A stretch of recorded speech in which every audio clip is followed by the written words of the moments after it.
orang dikasih trotoar malah di jalan raya.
dan agar tahu jamaah nomor satu dari manusia adalah yang merupakan kemuliaan dan kepuasan seorang hamba dalam Islam ini.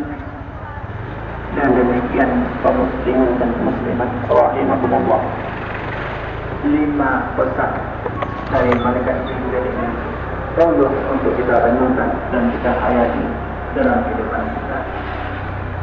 Bahwasanya seorang hamba itu jamaah dalam hidup dia akan dinikmati. Yang kedua, akan hal yang dia membuat ada jamaah itu pada yang ketiga, dalam hal yang mencintai orang yang mencintai